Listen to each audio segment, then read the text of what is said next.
시편 139편입니다.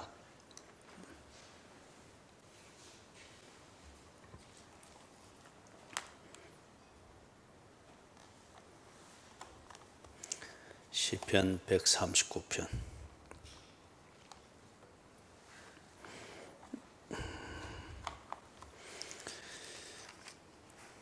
(1절에서부터) 16절까지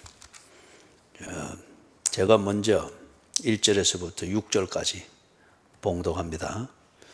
그런 다음 우리 또 교독을 그렇게 하도록 하십시다. 여호와여, 주께서 나를 살펴보셨으므로 나를 아시나이다.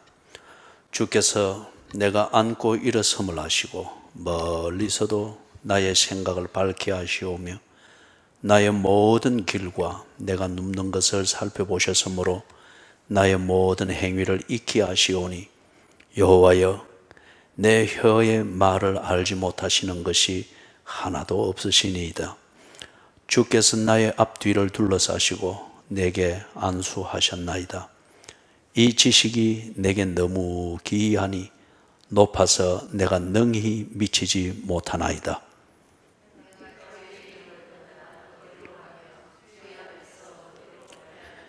내가 하늘에 올라갈지라도 거기 계시며 서울에 내 자리를 펼지라도 거기 계시니이다.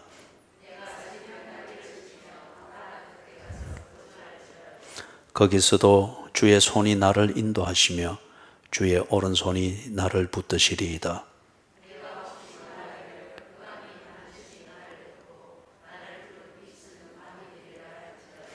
주에게서는 흑암이 숨기지 못하며 밤이 낮과 같이 비추이나니 주에게는 흑암과 빛이 같음이니이다.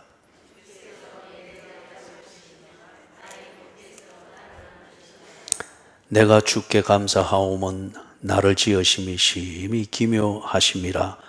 주께서 하시는 일이 기이함을 내 영혼이 잘 아나이다.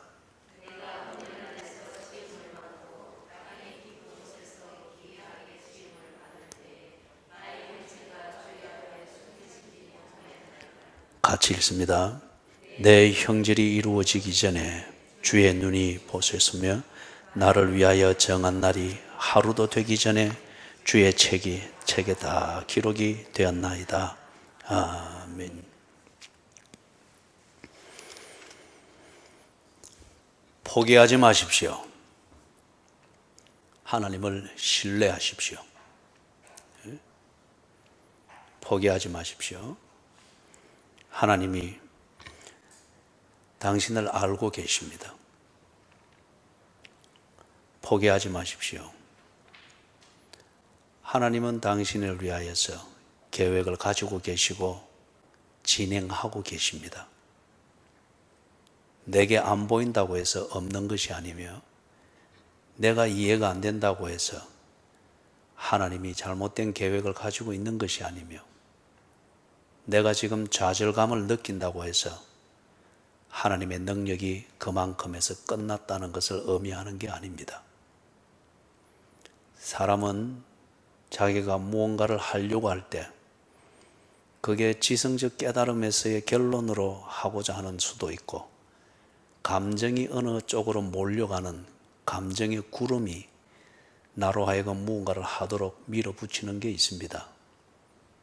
또는 뭐가 뛰니 뭐도 뛴다고 주변의 분위기가 그러니까 그 분위기에 젖어 있으려고 하는 잘못된 의지가 우리로 하여금 무언가를 하도록 할 수가 있습니다. 그럴 때에 나로 하여금 포기하도록 만드는 그 결론으로 무언가가 몰아붙일 때에 절대 속지 마십시오. 속지 마십시오. 하나님이 당신을 알고 계시며 그리고 우리가 해야 될 것은 포기를 결정하는 것이 아니고 하나님을 신뢰하는 겁니다. 그래서 내가 신뢰하는 하나님이 내가 해서는 안 될 것은 막으시고 해야 될 것은 밀어붙이실 겁니다. 그렇기 때문에 포기할 것인가 말 것인가 이 결정을 하려고 서둘지 마시고 하나님을 신뢰하십시오. 그러면은 해서는 안 될 것은 하나님이 우리를 잘 도우셔서 모든 면에서 그게 순리인 것을 알게 하며 포기를 만들면 만들고 집중해야 될 것은 집중하도록 하실 겁니다. 오늘 읽은 이 본문의 말씀에서 이 면을 좀 더 구체적으로 살펴볼 수 있기를 바랍니다. 그리고 사랑하는 여러분, 철학자 야스퍼스가 이야기하는 것처럼 단독자로서는 그게 있어야 됩니다. 절대자 앞에서, 철학에서는 그렇게 표현을 하죠.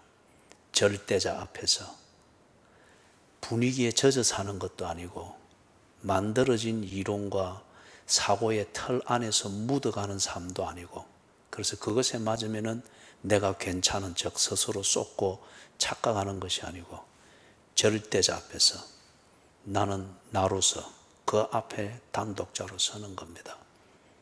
그렇게 해서 내가 내다운지, 나다운 삶의 계획을 가지고 있는지, 그 계획을 만들어낼 만한 힘이 내게 있는지, 그런 의지가 있는지, 그죠? 이게 우리가 정령해야 될 고민입니다. 이 고민은 사람을 절대 좌절시키지 않습니다. 이런 고민은 역설적이게도 우리에게 진정한 기쁨을 줍니다. 진정한 기쁨을. 그죠? 그냥 감정에 떠밀리고 분위기에 떠밀리고 세상 사는 풍조라는 이 허황된 거울 앞에서 내 처지를 비추어 보면서 그것만큼 안 되는 것 때문에 좌절감 느끼고 위축되고 뭔가 잘못되고 있는 것처럼 자기를 판단하고,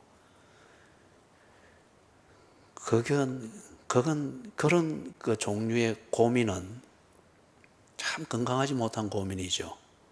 그런 게 오늘 현대인들에게 많이 나타나는 것처럼 우울증이라는 그런 구덩이로 몰아가고, 그리고 전혀 삶을 자기의 목적과 자기답지 않는 그 삶, 그래서 다 유행에 맞고 시대에 맞고 그런 시대를 보면서 느끼는 내 감정과 정서에 맞는, 그러나 나라는 주체는 없는 그런 종류의 삶을 그냥 다람쥐 쳇바퀴 돌리듯 그렇게 몰입을 하게 만들죠. 그래서 오늘 우리가 또 이 말씀을 보면서 특세 3주차를 준비를 하고, 그래서 제대로 된 고민도 하고 건강한 고민, 그리고 정말 예수님이 우리들을 항상 기뻐하라 했으면 그 삶이 있다는 겁니다. 그 삶이 있으면 그것을 소유해야죠. 그리고 주신 그 삶을 누려야죠. 그래서 그것을 위해서 제대로 좀 살펴보고 준비를 할 수 있는 시간이 되기를 바랍니다. 우리 편집사님 자리를 이쪽으로 조금 옮겨 주십시오. 뒤에 분이 완전히 가려가지고 안 보입니다. 자, 저기 이제 1절에서부터 6절을 왜 내가 읽었는가 하면은 이거는 우리 믿음의 근거가 됩니다. 믿음의 근거. 기독교에서 말하는 믿음은 개인적인 성향에서 나오는 집념이나 의지, 이걸 말하는 게 아닙니다. 기독교, 즉 성경이 우리에게 가르쳐주는 이 믿음은 사실에 근거하여서 또는 내가 아는 지식에 근거하여서 사태를 판단하고 거기서 내가 어떻게 처신해야 될 것인가를 결정하고 결정에 따라 행동하는 것. 여기에 이 작용을 하게 만드는 게 믿음입니다. 그렇기 때문에 이 기독교에서 말하는 믿음이 있기 위해서는 먼저 지식이 있어야 됩니다. 지식은 어떤 사실이나 사건에 대해서 알고 있는 것을 말하죠. 그 정보를 내가 가지고 있는 걸 보고 지식이라고 합니다. 그래서 지식이 없이는 믿음은 정확히 주관적이 되고 적흥적이 되거나 아니면 감정적이 되기 쉽습니다. 이게 한국 교회 교인들의 큰 문제 중에 하나죠. 믿음이라 말하나 그게 대부분은 자신의 감정의 상태입니다. 그렇기 때문에 믿음 말하면서 늘 조석지변이 되는 이거잖아요. 그죠? 믿음은 반석과 같단 말이에요. 그래서 예수님께서 베드로한테 그랬지 않습니까? 내가 이 반석 위에 내가 내 교회를 세우리니 그랬단 말이에요. 그때 그 반석은 바로 베드로가 그 앞에서 예수가 누구이신가에 대해서 고백한 그 내용, 그 지식을 베드로가 고백을 했단 말이에요. 그걸 가르쳐서 예수님은 반석이라 그랬습니다. 그래서 이 반석의 어원은 우리가 말하는 피스티스, 이 믿음으로 번역되어지는 이 단어의 어원과 맥락을 같이 합니다. 주는 그리스도시요 살아계신 하나님의 아들입니다. 누가 말했죠? 여러분 중에 아주 또 영특하신 분들이 계세요. 누가 말했죠? 하니까 유명한 사람이 말했습니다. 어디 나오죠? 성경 어디에 나오죠? 왜 그 목소리가 그리 힘이 없어요? 이쪽 분단, 반송 분단 어디 나오죠? 마태복음. 나머지는 제보고 알아서 해라 그 말이죠. 16장 16절, 그죠? 그래 이게 이제 지식입니다. 베드로가 예수님에 대해서 어떻게 알고 있느냐, 그 가진 지식, 그것에 근거해서 예수님에 대한 자신의 생각을 만들고 예수님에 대한 자신의 행동을 만들고 결정을 만드는 것, 이게 이제 믿음이 되는 거예요. 그런데 베드로가 알기는 아는데 지식은 있는데 이 지식이 주워 들은 지식이 되다 보니까 아직 자기 것이 안 되노니까 3년 동안이나 주는 그리스도시요 살아계신 하나님의 아들입니다. 말은 딱 맞는데 정답은 썼는데 사는 것은 비겁하고 지 성질대로 살았지 않습니까? 그래서 이게 이제 지식입니다. 그래서 1절에서부터 6절에 보면은 이 지식의 문제가 딱 나옵니다. 자, 퀴즈입니다. 안다 하는 지식을 습득하는 그 메커니즘이 아는 것이죠. 그죠? 안다 하는 이 말과 관련되어진 단어가 1절에서부터 6절 사이에 몇 번 나옵니까?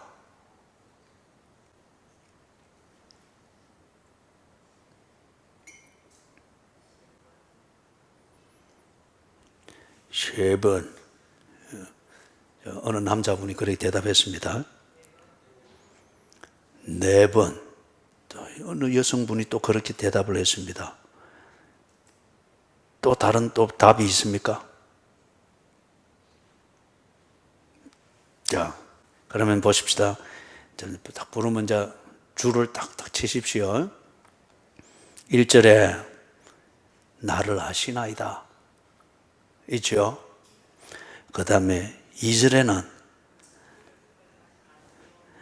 나의 생각을 밝히 아시오며, 거기 또 아시오며 딱 줄치고, 그 다음에 3절에서는 이거 익히 이걸 요리했다 그 말이 아닙니다. 익히 아시오니, 종이도 줄치고 있지요.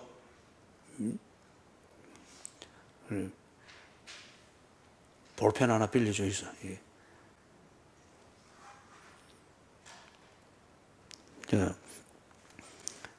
익히 아시오니 3절 그리 되어 있고, 그 다음에 4절에는 알지 못하는 것이 하나도 없으시니다. 이중부정으로서 강한 긍정을 하고 있죠. 그죠? 그러면 4가지 그 지식을 정리를 하고 있습니다. 그죠? 그래서 6절에 이제 보니까 이 지식이 그리 되어 있죠. 그죠? 그러니까 앞에 이 특히 4가지를 대표해서 이렇게 지적을 했던 것, 이게 그 뒤에 나오는 6절 이하에서부터 나오는 하나님 앞에서 그 하나님을 신뢰하고 우리가 어떻게 처신할 수 있는가, 그것을 만드는 근거가 되는 것을 말하죠. 이 지식이. 예? 반주자 이해가 됐죠, 그죠? 예, 이 지식이. 그래서 이 지식이 뭡니까? 1절, 2절, 3절, 4절, 5절도 같이 이어서, 그죠? 그래 되는 거예요. 그러면 이 지식이 있으니까 이 지식에 근거해서 다 사리가 이제 판단이 되는 겁니다. 모든 게 헷갈리고 혼돈되고 어렵고, 아침에 그렇게 긴가 싶었는데 일과를 지나다 보니까 민가 싶습니다. 그렇지만은 이럴 때에 감정이나 아니면은 변화무쌍한 그러한 상황에 맞추어서 자꾸 이렇게 흔들리지 않고 이 지식에 근거해서 판단을 딱 하는 거예요. 이 지식에 근거해서. 그러니까 거기 이제 7절, 6절부터 먼저 같이 읽고 시작. 이 지식이 내게 너무 기이하니 높아서 내가 능히 미치지 못하나이다. 이거는 내가 이해를 했기 때문에 납득이 되어진 것이 아니라는 겁니다. 또는 우리가 흔히 말하는 무소불위의 힘을 가진 것으로 인간이 스스로 높여주고 있는 과학적 사고방식이라고 하는 이것이 만들어낸 것도 아니라는 겁니다. 과학은 실험을 하고 증명이 될 때 그것을 진리라고 말을 합니다. 그런데 앞에 1절, 2절, 3절, 4절, 5절 이 내용은 실험하고 증명된 게 아닙니다. 그런데 이걸 그대로 우리의 삶에 일어나고 있는 사실이고 사건인 것을 이 시편 기자가 늘 겪고 있기 때문에, 그죠? 과학은 제대로 모르지만은 이것은 그가 부정할 수가 없는 거예요.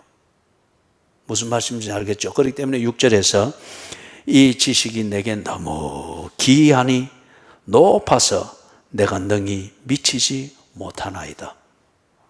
그죠? 자, 그러니까 이제 어떻게 됩니까? 이 지식에 딱 근거해가지고 7절에 선언이 나옵니다. 7절 같이 읽습니다. 내가 주의 영을 떠나 어디로 가며 주의 앞에서 어디로 피하리까? 딱 답이 나왔죠? 그죠? 이게 이 하나님을 믿는다고 하는 이것은, 우리의 기독교에서 말하는 신앙생활이라고 하는 것은 내 의지에 따라 되는 게 아닙니다. 그래서 대개 보면은 교인들이 교회 생활할 때 감정의 영향을 너무 쉽게 받아요. 감정의 영향을. 이 말은 무슨 말인가 하면은 교인들이 그리스도인이면서도 불구하고 지 삶을 살아가는 그 현실을 보는 게 늘 감정적으로 사는 게 많단 말이에요.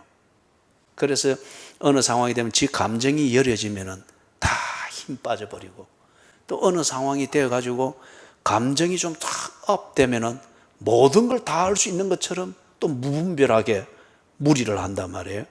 일이 되다 보니까 이 완전히 왔다 갔다 하는 겁니다.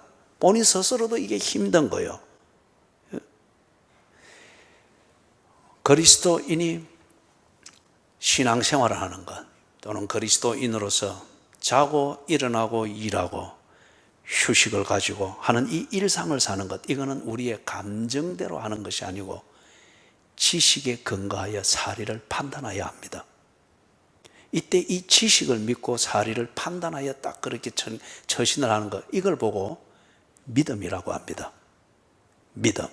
그래서 그렇게 또 하니까 사람이 지혜로워져요.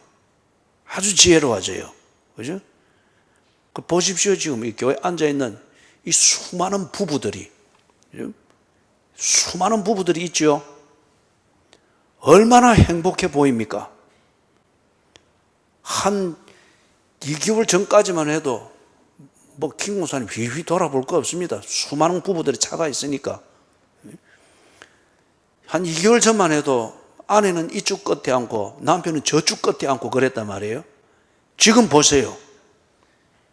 거의 1m 간격으로 딱 부부가 가까워졌어요. 지금 저쪽 부부는 더 가까워져 가고 있고 지금. 그죠?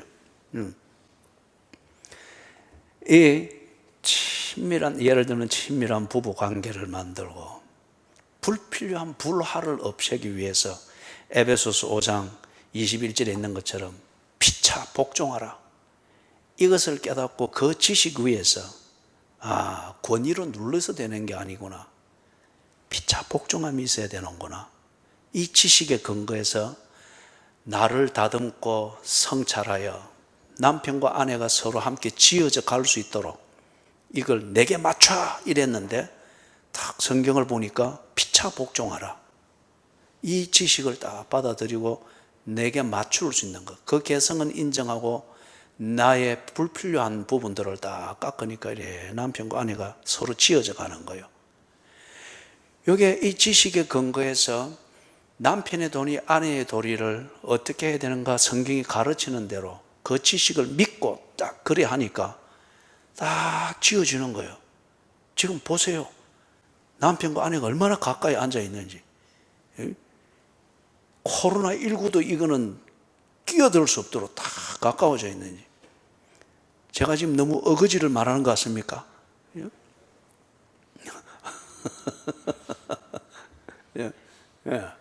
근데 이걸 보고 뭐라는가 하면은 그 믿음대로 살면은 사람이 지혜로워진다는 거예요. 그래서 지혜는 우리가 전번에 또 정리를 했죠. 지혜는 지금 이 순간에 내가 해야 될 처신, 내가 내려야 될 결정, 이것에 대해서 올바르게 딱 처신하고 결정을 내리는 거, 이게 지혜입니다. 그래서 그러면은 지앗가림이 되는 거죠. 근데 이 지혜가 어디서 나오는가 보니까 믿음대로 딱 처신하니까 그리 되더란 말이에요. 주어진 지식, 성경이 우리에게 가르쳐 주신 그 정보와 지식을 딱 믿고 그 위에서 어떤 상황이 되든지 그 위에서 딱 바르게 생각하고 처신을 딱 하니까 지혜로워지기까지 하더라. 그래서 7절에 내가 주의 영을 떠나 어디로 가며 주의 앞에서 어디로 피하리까? 동쪽에서 환란 만나면은 저 서쪽에 가가지고 거기서 서쪽은 어디입니까? 서동이죠. 그 가서 이래 피해서 뭘 어떻게 하려고 하고 그러고 서쪽에 가서도 안 풀리면 저 남쪽은 어디입니까? 남천동. 그 가서 이리 막 풀려고 하고 어디로 피하리까? 이리 감정과 환경이 좀 나아 보이는 그걸 의지해서 뭐 풀려고 그게 아니죠. 이거는 이 호주머니에 있는 거 가지고 이 호주머니 거 맞고 빚내서 또 다른 빚 갚고 이것밖에 안 되는 거죠. 그거는 정말 미련한 거잖아요. 그죠? 이렇게 살다가 된설이 맞은 분들 계시지요? 그죠? 뭐 없는 척 이래도 일부러 힘주고 그래. 그죠? 예. 그래 이제 이게 지식을 딱 아니까 그런 사고방식과 삶의 처세술이 딱 정리가 되는 거예요. 그죠? 하나님은 나를 아시고 밝히 아시고 익히 아시고 알지 못하시는 것이 하나도 없으신 분이시다. 동쪽에 있어도 나를 알고 서쪽에서 환난을 겪는 이때도 하나님은 나를 알고 계시고 동서남북을 지으신 하나님이 서쪽에서 고난당해서 막다른 골목에 처한 나를 모를 리가 없지. 서쪽에서 맡겼으면 동쪽에 하나님이 길을 내시고 이걸 알고 계신다는 이 지식을 내가 다 인정하고 받아들여서 그렇게 이제는 삶을 딱 보니까 어디로 피하리까? 그런 잔재주 부리고 하는 이런 게 내 삶에서 딱 없어져 버린 거예요. 여러분, 이거는 우리 몸에 군사를 빼는 것보다 더 중요한 그 처리입니다. 이 군더더기를 딱 빼면은 삶이 딱 정리가 됩니다. 잔재주 부리고 장깨 부리고 뭐 이거 자꾸 궁리하고 딱 이게 빠지면은 딱 정리가 되는 거예요.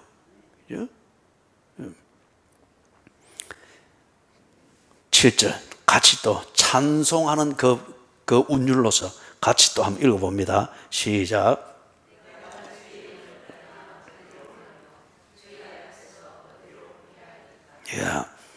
여러분들이 손주에게 성경 읽어줄 때 운율을 가지고 읽어주세요. 운율을 가지고. 자, 그런데 이제 그러면서 8절에서부터 12절 요 사이에서 딱 자기 처신이 정리가 됩니다. 지금까지는 이 8절에서부터 그 12절이 자신의 일상입니다. 그런데 엉킬 대로 엉킨 거예요. 그리고 여기서 살아남기 위해서 몸부림은 치는데 몸부림을 칠수록 더 엉켜버린 자신의 일상입니다. 그런데 이게 이 지식에 근거해서 그걸 믿고 딱 정리를 하니까 이게 풀린 거예요. 예? 딱 해결이 된 겁니다. 8절에 내가 하늘에 올라갈지라도 거기 계시며 서울에 내 자리를 펼지라도 거기 계시니이다. 밤에 온갖 그 해법을 두고서 고민하고 막 그리 하잖아요. 그죠? 예? 하늘에도 갔다가 지옥에 숨어버리기도 하고 막 그죠? 하나님이 계시고 절대 놔주지 않더라. 그 다음에 9절과 10절은 같이 읽습니다. 내가 새벽 날개를 치며 바다 끝에 가서 거주할지라도 거기서도 주의 손이 나를 인도하시며 주의 오른손이 나를 붙드시리이다. 여러분, 이거는 극단적인 생각입니다. 극단적인 생각을 해서 포기한 겁니다. 포기한 것. 그렇게 해서 바다 끝에 자리를 편다. 자살일 수도 있죠. 아니면은 막 다 귀찮다 해서 한밤에 보따리 주순주순 싸가지고 가출해버리는 거예요. 아니면은 이리 살아 뭐하나. 한편 양심은 살아있으니까 그 양심의 감각을 죽이기 위해서 생전 가보지 않았던 곳에 가서 해보지 아니했던 짓을 하면서 자기를 잊어버리려고 하는 거예요. 여러분, 그런 충동들을 받은 적들이 있죠. 그죠? 저나 여러분이나 살아온 날들에 모지고 앞이 전혀 안 보이는 급커브를 도는 때들이 한두 번이 아니었을 텐데, 그럴 때에 제대로 침착하게 지나온 경우가 몇 번이나 될까요? 그죠? 포기하는 겁니다. 지금 이거는 그걸 말해요. 그런데 포기하면 아무것도 안 보입니다. 아니, 보이는 게 있다 할지라도 안 보려고 합니다. 그런데 보니까 누가 보고 있답니까? 하나님이 거기도 계시더랍니다. 그리고 하나님이 다 지켜보고 있더랍니다. 못난 것, 네가 할 수 있는 게 겨우 그것밖에 안 되냐? 그러면서 하나님이 거기 계시면서 다 붙잡아 두더랍니다. 11절 또 같이 읽어봅니다. 내가 혹시 말하기를 흑암이 반드시 나를 덮고 나를 두른 빛은 밤이 되리라 할지라도, 이거 한 자포자기죠. 이거 우울증입니다. 심한 우울증입니다. 우울증의 초기이자 그 심한 그 증상이 자책이잖아요. 그죠? 자책. 그러고 다 늘 과거만 생각하면서 안 좋은 것만 생각하고 내가 잘못됐다라고 인정될 수 있는 것만 자꾸 떠올리면서, 그리고 자꾸 울잖아요. 그리고 숨고, 예? 아무 사는 감각이 없고. 그래서 제 아내가 제가 이전에 있던 그 교회에서 좀 그런 상황이 막 될 때, 여러분, 그런 상황이 될 때는 선은 이렇고 후는 이렇고 그런 논리가 안 통합니다. 그런 논리가 안 통하죠. 그런데 제 아내가 이제 그런 상황에 대해 휘말리니까, 남편이 그리 휘말리고 하는 걸 보니까 이 마음 여린 아내가 충격이 엄청나게 컸던 모양이에요. 그러면서 잠시 이 사람이 정상적으로 사고하고 이래 하는 이게 줄을 딱 놓아버린 겁니다. 그죠? 그러니까 사람이 감각이 없어요. 감각이 없어요. 그러면서 하면서 말한 게, 제가 지금 땅을 딛고 서 있나 봐달라 하는 거예요. 예? 감각이 없어요. 그리고 꼭 밤 12시 되면 나가려고. 그럼 저도 따라 나가야 되고. 그죠? 이제 그런 충격을 받아내 이제 이래 되는 거예요. 그러면서 어느 날 저 광안리 어디 그 커피숍에서 차를 마시면서 그래 이제 이야기를 자꾸 하게 하고 이제 이래 하면서 그래 말하는 게 그 말이에요. 자기는 살아오면서 지금까지 한 번도 행복한 적이 없었다. 제가 굉장히 충격받았습니다. 얼마나 충격받았겠어요. 정말 괜찮은 남자인데. 살아오면서 한 번도 행복한 적이 없었다. 그래, 이거는 그 상태로, 여기 지금 말하는 11절과 같은 상태로 팍 빠졌기 때문에 그래요. 그 다음에 그런 환경이 딱 주어졌을 때 자기를 놓아버렸기 때문에 그렇습니다. 내한테 흑암이 무슨 소용이 있으며 빛이 무슨 소용이 있나? 내게 행복이라고 하는 것, 내게 불행이라고 하는 것, 다 그런 거지. 그렇고 그런 거지 뭐. 이게 감각이 없어져 버리는 거예요. 이게 정말 위험한 겁니다. 그죠? 여러분, 혹시 여러분 주변에 이런 현상을 가진 사람이 있거나 교인이 있거나 가지고 있으면은, 참 쿨한 사람이다. 모든 것에 대해서 다 받아들이는 사람. 그러면 안 됩니다. 그 다음 단계가 중증으로 가는 거예요. 그죠? 지금은 제 아내가 행복해 하겠습니까? 안 하겠습니까? 억지로 대답은 하지 마시고, 예. 다음에 확인해 보이소. 예. 괜찮은 남자입니다.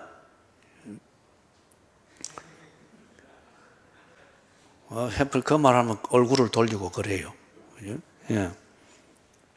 그래서 제가 왜 그 이야기를 내 삶의 일부분에 이야기를 했는가 하면, 이게 여러분 특별한 사람만 겪는 게 아니에요.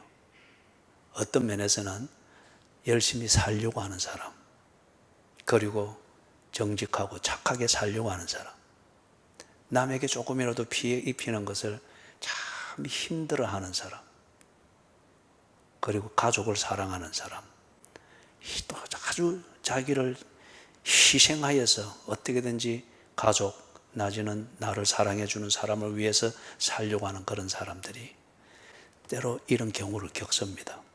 그죠? 이런 경우를. 세상은 그렇게 착하고 순수한 사람을 언제나 먹잇감으로 다 이래 하는 그 잔인함이 있거든요. 반면에 이런 순수하고 순진하고 착한 사람들이 그것에 대해서 다 자기 같은 줄 아는 거예요. 그렇기 때문에 이게 실감이 될 때는 엄청난 충격을 받는 거예요. 그리고 자기를 놓아버리는 이게 있습니다. 그래서 11절에 내가 혹시 말하기를 흑암이 반드시 나를 덮고 나를 두른 빛은 밤이 되리라 할지라도 내가 살아오면서 한 번도 행복한 적이 없었다. 이렇게 몰려갈 수가 있는 거예요. 자기를 놔버리는 거예요. 그러면서 12절 같이 읽습니다. 주에게서는 흑암이 숨기지 못하며 밤이 낮과 같이 비추이나니 주에게는 흑암과 빛이 같음이니이다. 구분이 안 돼요. 그래서 그때 둘이서 또 어느 기도원에 가서 이래서 집사람은 안에 들어가서 기도하는데 그거 하고 저는 또 밖에서 대기하면서 교회 또 준비할 것들 하고 참 많이 돌아다녔어요. 그래 하면서. 그죠? 내가 그것 한다고 해서 또 교회 일을 소홀히 할 수는 없잖아요. 태워주고 안에서 그걸 하게 하는 동안에 또 저는 또 이 교회 할 일들 하고 그리고 또 차 타고 오고 그랬는데 조금 우리가 정신이 건전하고 건강한 사람도 지금 뭘 해야 되는지 어떻게 도와야 되는지를 알 수 있다면은 낮과 밤을 지으신 하나님이 밤낮을 구분 못할 리가 없죠. 때로 나는 삶의 무게에 눌려가지고 밤과 낮이 구분이 안 되고 차라리 그렇게 사는 것이 좋겠다 싶어서 밤과 낮의 경계선에 숨어버리려고 할 때 하나님은 거기도 계시더라. 그래서 내 밤, 내 낮을 구별해 주시고 챙겨 주시더라. 낮은 일하는 것이며 밤은 쉬는 것이죠. 이 균형이 맞아야 사람이 낮이든 밤이든 평화 가운데서 지낼 수 있는 거죠. 그래서 모든 것을 놓아버리고 싶을 때 낮과 밤을 지으신 하나님이 나의 낮을 주관해 주시고 나의 밤을 지켜주셔서 다 붙들어 주시더라. 그 다음에 13절 13절, 14절 여기서도 이제 또 믿음의 근거가 되는 또 한 종류의 지식을 여기서 말하고 있습니다. 자, 13절, 14절 어떤 지식일까요? 13절에서 어떤 지식을 발견했습니까?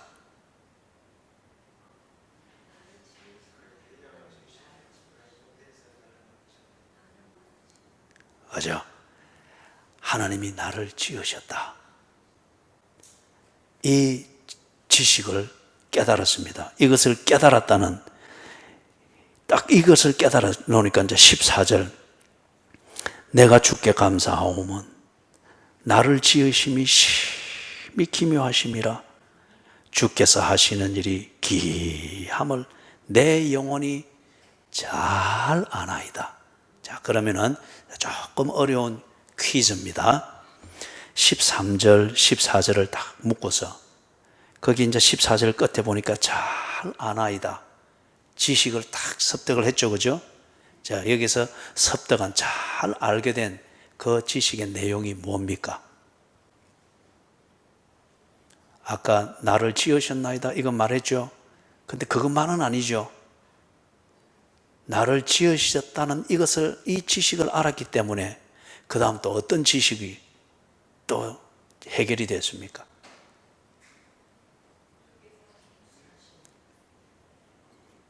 주께서 뭐 다른 거 다 떼먹어 뿌리고 덩비만 한 개 떡 넣어놓고 내보고 알아서 감자탕 만들어 먹으라는 식인데, 예. 조금 더 살펴보세요. 성경을 공부할 때 제일 기본이 뭐라 했습니까? 그를 문법적으로 먼저 딱딱 분석해서 그 구조를 파악했죠. 예? 자, 하나님이 나를 지으셨다, 만드셨다, 이걸 알게 되니까 그 다음 또 뭘 알게 됐습니까? 14절.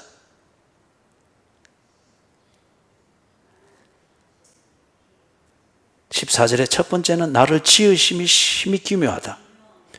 두 번째는 주께서 하시는 일이 기이하다. 그래서 13절에서 나를 지으셨다. 아, 그러니까 내 몸, 여기 지금 내장을 말하고 있고 그 다음 밖에 몸을 말하고 있잖아요. 그러면 육체 전체를 말합니다. 건강과 관련되는 문제죠, 그죠? 이것에 대해서는 내가 주관할 수 있는 게 아니구나. 왜? 하나님이 나를 지으셨기 때문에. 그 다음에 하나님이 나를 지으셨기 때문에 동시에 또 뭐가 되는 거예요? 다른 어떤 것도 내 삶을 사는데 필요한 제1차 자원인 내 이 몸을 주관할 수 있는 세력이 없구나. 내 몸은 나를 지으신 하나님의 소유이구나. 이게 13절에서 말하는 거죠. 그렇기 때문에 14절에서 뭘 말합니까? 어떻게 지어진지는 내가 모릅니다. 그래서 그 지으심이 아주 기묘하다. 내가 어떻게 지어졌는지 내가 내 내장을 못 들여다보기 때문에 내가 언제나 불안해서 매일마다 이 뭐 건강식품, 그 다음에 보약, 이걸 막 아침, 점심, 저녁으로 막 한 주먹씩 먹으면서 그렇게 관리한다. 이럴 필요가 없다는 거예요. 그죠? 그렇게 약만 먹고 이 똥배 나오는 사람 여러분이 봤어요? 모르죠. 그죠? 그 배가 그 배인지. 예? 여기서 이제 좀 우스갯소리인데, 뭘 말하는가 하면은, 하나님이 나를 지으셨다. 아, 그런 것 같으면은, 내 몸의 구조를 내가 다 모를 수 있지. 하나님이 지으셨으니까. 그 다음에 세 번째 딱 나오는 게 뭐냐. 그런데, 나를 지으신 하나님이 내 삶에 필요한 대로 내 몸을 사용할 수 있게 하신다. 그게 지금 14절 마지막에 주께서 하시는 일이 기이합니다. 오늘 우리가 내 몸을 관리하는데 한 것은 지극히 단순한 것이고 지극히 평범한 것이었죠. 허기를 느낄 때 뭘 조금 먹고, 오늘 여러분들이 그 돼지 엎어치기 한 거, 그거 먹을 때, 분위기가 얼마나 참, 그 성스럽고, 그죠? 그러세요. 돼지 엎어치기 한 거 자주 먹읍시다. 그러니까 아주 분위기가 부드러워지고, 그죠? 그런 것 같아요. 근데 우리가 한 것은, 몸을 관리하기 위한 것은 그런 것밖에 없어요. 그런데 보세요. 생각하지요. 예배를 드리는 정성의 목마름이 있지요. 이 목마름을 가지고서 하나님을 찾는 갈망함이 있지요. 그리고 그 은혜를 기대하면서 어떻게 살까에 대한 기대함이 있지요. 엄청나게 많은 것들이 지금 돌아오면서 내 인생의 이 부분을 지금 만들어 가고 있잖아요. 내 몸을 관리하는 것, 내가 하는 것은 조금밖에 안 되는데, 이걸 통해서 내 인생을 만들어 가는데 필요한 모든 활동이 정신적이고 육체적인 게 딱 순간순간 만들어져 가고 있단 말이에요. 이걸 보고 지금 주께서 하시는 일이 기이합니다. 지금 이 고백을 한 거예요. 이 고백을. 자, 그러면은 이 지식을 이제 딱 가졌어요. 그래서 내 영혼이 이것을 잘 아나이다. 자, 이걸 이제 딱 이 지식을 가져놓으니까 15절, 16절에 이 믿음의 처신이 나옵니다. 15절에 땅의 깊은 곳에서 기이하게 지음을 받은 때에 나의 형체가 주의 앞에 숨겨지지 못하였나이다. 하나님이 나를 완전히 알고 계시다. 내가 비록 땅의 깊은 곳에 있는 것처럼 빈민굴에 산다 할지라도 하나님은 나를 알고 계신다.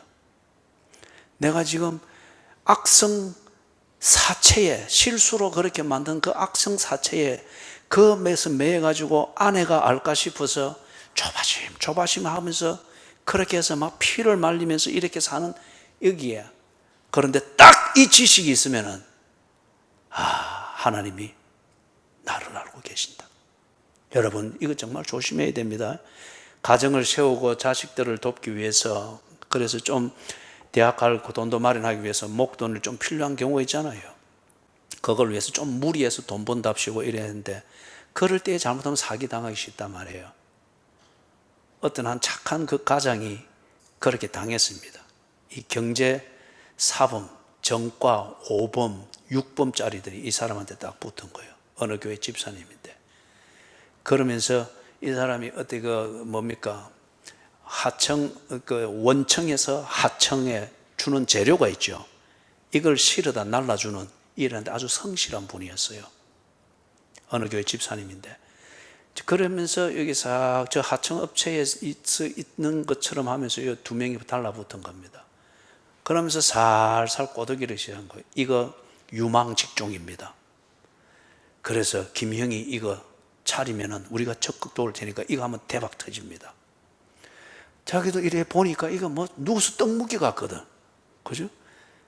그래서 하기로 한 거예요. 그러면서 요 전과자들이니까 빔이 잘하겠어요.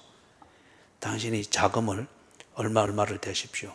우리는 이걸 하고. 이런 식으로 해서 이 집사님이 자금을 대는 투자자 협정이 된 거예요. 돈이 있는 사람이 아닌데 빚을 다 땡긴 거죠.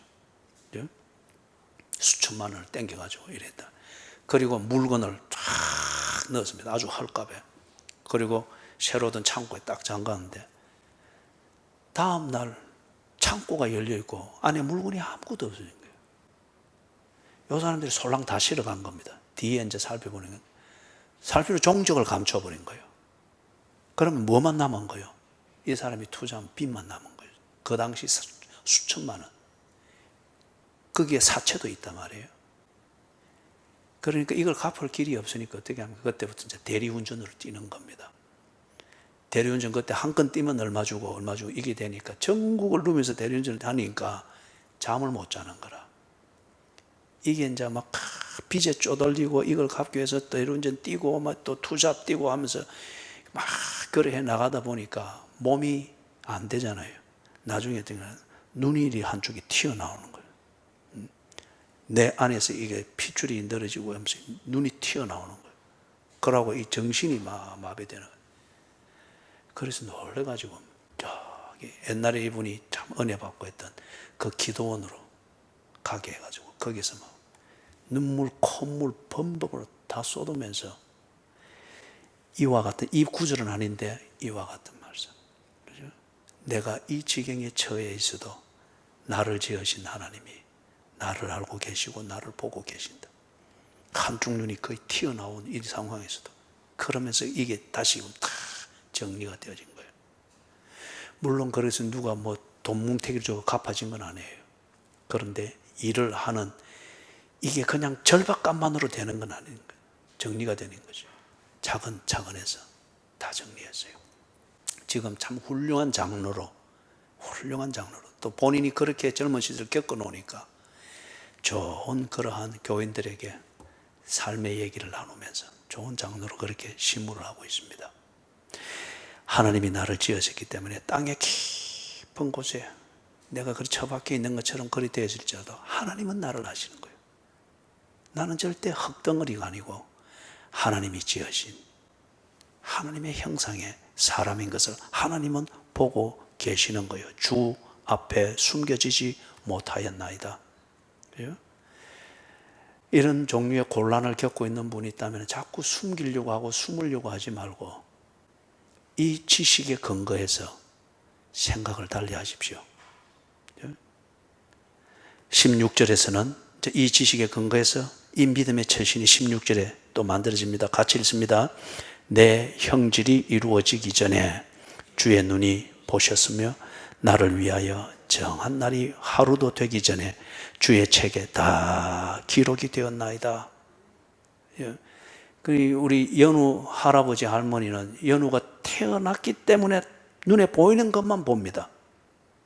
그런데 참 연우 할아버지 할머니 그 손주 돌 감상금 했어요. 조부모가 저래요. 그죠? 저래요. 아마 돌인 줄도 몰랐을 거예요. 그죠? 감상금 하라고 제가 막 예배 시간에 다 거쳐. 그거 아니에요. 그죠? 예. 16절을 지금 대비해서 설명하기 위해서 그런 거예요. 하나님은 당신이 지으신 당신의 사람들을 다 알고 계십니다. 이 말이 무슨 말이에요? 그 자체가 사람의 가치고 존귀함의 근거입니다. 연우가 태어났을 때에 오물오물, 그죠? 저도 그 가서 이래 애 분만실에 있는 거 보고 그래 했는데 오물오물거리고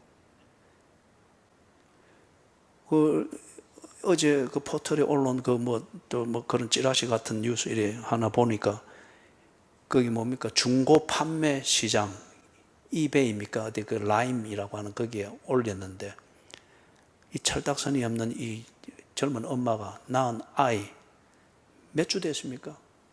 그 아이를 갖다가 경매에 내놓은 거예요. 20만 원. 아이 입양이 있습니다. 자기가 원하는 건 20만 원 정도 주면 그 수배해가지고 지금 구속됐는데 우리가 어떤 형태인가 또는 병들어서 사람이 병들면은 자기 자괴감에 빠지기 쉽잖아요. 그죠? 빠지기 쉽잖아요. 그럴 때에 하나님은 나를 아신다 이거예요. 내가 병들었을 뿐이지 내가 사람 아닌 게 아니라는 거죠. 태어난 지 하루가 되어도 하나님은 그를 인간으로 알고 계시고 하나님이 지으신 귀한 사람이라고 하는 그 가치를 가지고 하나님이 그 생명을 보호하신다고 했잖아요.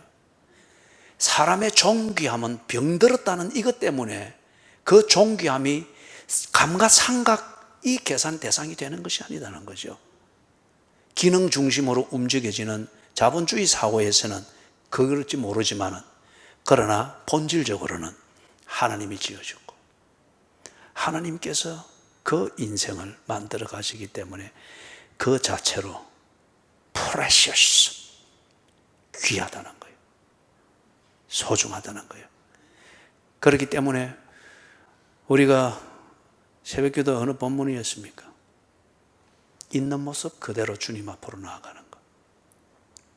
우리가 사람 앞에 나갈 때는 찍어 바르고 그 위에 또 찍어 바르고 그래서 이 화장품 청이 한 3층, 4층 이래 두껍게 해가지고 이래 가야 되지만 하나님께서는 하나님이 지으셨기 때문에, 그리고 목적을 가지고 지었기 때문에 그 자체로 당신은 귀하고, 그리고 다 알고 있는데 거기에 뭐 괜찮은 척, 그리고 내가 문제가 없는 척, 그러나 사체 더미에 끼어 있는 거 다 아는데 꾸밀 필요가 없다는 거예요. Come just as you are. 네 있는 모습 그대로 내게 나오라. 내가 너를 지었으니 내가 너를 알고 있느니라. 그 자체로 너는 내게 precious, 귀하며 소중한 사람이니라. 사랑하는 여러분, 좀 정리를 하면 이렇습니다. 두 가지 지식 있었죠. 한 지식은 하나님께서 내가 어디에 있든지 뭘 하든지 다 알고 계신다. 어떤 처지에 있든지 다 알고 계신다. 그렇기 때문에 잔머리 굴리고 잔재주 굴리면서 요럴까 저럴까 늘 이렇게 하는 이 자체가 어리석은 것이다. 하나님이 나를 다 알고 계신다고 하는 이 지식에 근거하여서 그래, 이제는 털고 일어나야지. 포기할 것을 합리화하는 이 궁리하면서 세월을 낭비하는 것처럼 어리석은 게 없겠구나. 하나님을 신뢰하면서 살도록 해야 되겠다. 믿음입니다. 두 번째 지식은 하나님이 나를 지으셨으니 하나님이 보시기에 좋은 대로 나를 인도해 가신다. 내 내장을 내가 볼 수 없는데 뭐 이거 관리하겠다고 이 약 먹고 저 약 먹고 조금 뭐 하면 이리 덜어놓고 저리 덜어놓고 굳이 그럴 것 아니구나. 그런다가 오히려 내 인생을 놓친단 말이에요. 지으신 하나님이, 내 내장을 지으신 하나님이 나를 지으신 목적대로 기능하도록 하나님이 나를 위하여 일하시는구나. 기이하다는 거예요. 그러니 이제는 내가 땅 밑에 기어 들어가 숨을 것도 아니고 어떤 무언가를 괜찮은 척 나를 가장할 필요도 없는 것이고, 굳이 내가 내 행복을 만들겠다고 병으로부터 나를 지킨다는 이게 어느 단계가 딱 되면은 병이 나의 하나님이 되어 있습니다. 교인들 중에 적지 않은 숫자가 병의 실상은 믿지만은 지금 이것에 근거해서 하나님이 나를 나답게 살게 하신다, 이걸 믿는 교인들이 적잖이 많습니다. 이걸 믿지 않는 교인들이. 그래서 병을 자신의 하나님으로 삼고 늘 병 안 걸리는 이것만을 위해서 처신하면서 사는 거예요. 그러니까 사지가 멀쩡하면서도 실제로 사는 것은 병자처럼 산단 말이에요. 바울에게 병이 있었습니까? 없었습니까? 어떤 병이었습니까? 역사학자들의 말하면은 그 이제 간질, 그게 이제 가장 심각한 병으로 그렇게 이야기를 하는데, 그런데 바울이 어느 단계 가서 그걸 훌쩍 뛰어넘었지 않습니까? 그죠? 아, 내가 그리스도인답게 살고 내게 주어진 삶의 목적을 이루는 데 있어서는 나 같은 성향의 사람에게는 이게 있어야 되는 거구나. 그래서 육체의 가시로 받아들이면서 그것으로 인해서 감사하고, 또 그것 때문에 천방지축 설치고 다혈질적인 자기의 성격을 컨트롤하면서 자신이 달려갈 길, 디모데후서 4장 6절에서 8절에 있는 것처럼 자기의 달려갈 길을 다 달려갈 수 있었다고 하지 않습니까? 이게 하나님이 일하시는 것이 기이하다는 거예요. 말씀을 정리를 합니다. 아브라함 알지요? 아브라함이 언제적 사람입니까? 그렇죠. 예. 아주 오래된 사람이죠. 그죠? 이 아브라함이 이제 아까 우리가 보았던 것 9절, 10절을 좀 근거해서 좀 초점을 맞춰서 보면은 아브라함이 새벽 날개를 치며 바다 끝에 자리를 펴고 싶었습니다. 무엇 때문에 그랬는가 하면은 순종을 위해서 결단을 해야 되는데 이 결단을 위한 대가가 자신으로서는 감당하기 어려운 거예요. 독자 이삭을 바쳐야 되는 이 대가를 치료해야만이 순종을 할 수 있고 결단을 할 수 있는 거예요. 여러분 이런 경험 있죠? 그죠? 하나님께서 분명히 주시는 응답이 있는데 그 응답으로 내 삶을 살려고 하니 많은 것들을 놓아버려야 되는, 이 속에서 갈등하고 하는 게 있죠. 그죠? 그죠? 바다 끝에 자리를 펴고 싶은 그런 상황입니다. 이런 일로 인해서. 그런데 그때에 딱 이삭을 잡으려고 할 때 하나님이 그 손을 딱 붙들었죠.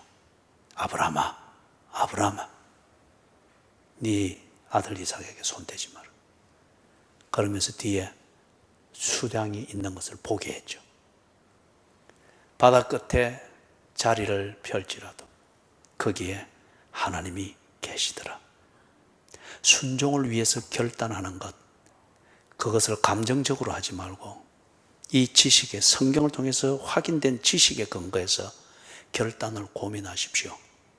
그리고 그 지식에 근거해서 맞는 결단이면 하십시오. 하나님이 거기 계십니다.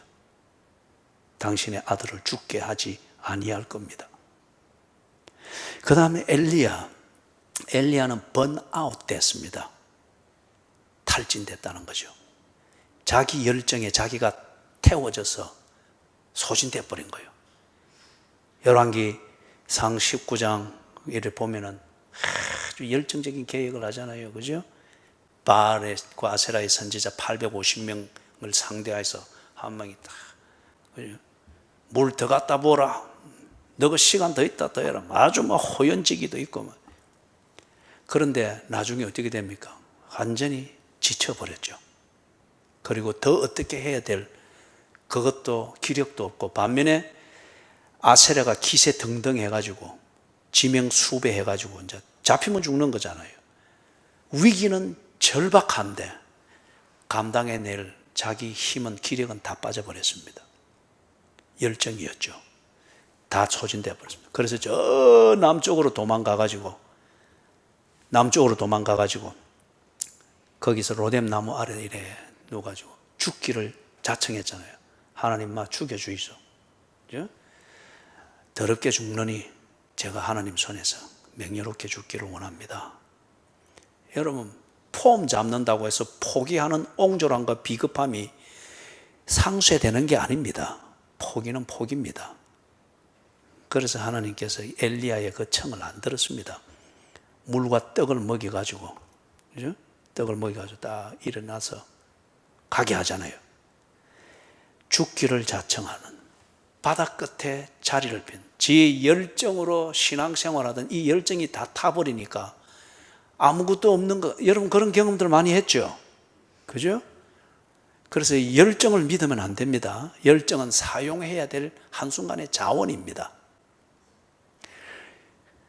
그것을 다 타버려가지고 바다 끝에 자리를 펴고 죽기를 자청하는 여기에 누가 계셨어요? 하나님이 거기에 계셨습니다. 하나님은 절대 여러분의 종교적인 열정만 싹 이용해 먹고 그거 번아웃 되고 나면 하나님이 등 돌리는 그런 복채만 걷어먹고 사라지는 귀신이 아닙니다. 하나님은 당신이 지으신, 예수 그리스도 안에서 지으신 당신의 자녀들을 챙기십니다. 귀하고 기묘하게 챙기시고 그 삶을 이루어 가십니다. 그 다음 마지막 한 가지를 보면은 탕자, 우리 지난 주간에 봤죠. 탕자의 경우는 어떤 인생 막다른 골목에 이르렀습니다. 지 나름대로 해보고자 하는 이걸 가지고서 재밌게 살았습니다. 그런데 재미를 통하여서 감각을 잃어버리고 지혜를 잃어버렸죠. 그리고 떡 도달한 거 보니 인생 막장입니다. 돼지 우리에서 돼지 치면서 돼지가 먹는 것, 그것으로 연명해야 되는 자리에 딱 이르렀습니다. 인생 막다른 길이죠. 이때에 이 탕자가 아버지와의 관계를 생각하죠. 그러면서 급속히 그 삶이 180도 전환이 됩니다. 그는 자기의 일시적인 그 쾌락과 자신의 야망을 위해서 제 길을 갔습니다. 관계고 뭐고 다 버려버리고 갔습니다. 이르는 곳은 막다른 길입니다. 그런데 거기서 지푸라기라도 잡는 심정으로 우리가 볼 때는, 육체의 아버지가 볼 때는 그러한 반성이나 속에서 진심으로 뉘우치지만은 겉은 이미 허랑방탕하고 폐륜으로 물들어지니까 지 진심이 감동적으로 전달될 리가 없죠. 그럴 때에 육체의 아버지는 배신감으로서 호적에서 팥버리는 정의감을 발휘할 수 있겠죠. 그런데 하나님은 그러지 않았습니다. 그 진심을 알고 계셨습니다. 당신이 지으신 그 생명을 책임지셨습니다. 그래서 일어나 아버지께로 돌아가게 하고 사람으로 회복이 되게 했습니다. 예? 나를 폐륜으로 빠뜨리는 나의 죄성, 나의 잔머리, 그것으로 인생 막다른 골목에 이르러서 더 이상 할 게 없어서 끝내버리는 것만이 결론으로 여겨지는 바로 그 막다른 골목에서도 하나님은 거기에 계십니다. 포기할 이유가 없고 신뢰해야 될 이유만 있습니다. 그러면 일어납니다. 이 지식에 근거해서 믿음을 가지고 일어나야 합니다. 특세 3주차가 남아 있습니다.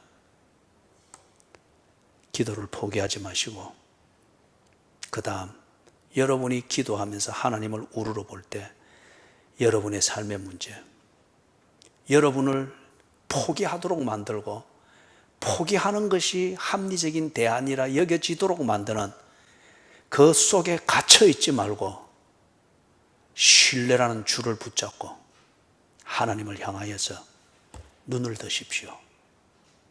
그러면 하나님이 그 신뢰의 줄을 끌어당겨 주실 것입니다. 의지로 되는 것도 아니고 기도 한번 해보자 하는 감정적 충동으로 되는 것도 아니고 그런 게 동기부여는 될 수 있으나 그게 아니죠. 오늘 이 지식, 하나님이 나를 알고 계신다. 그리고 하나님이 나를 지으셨다.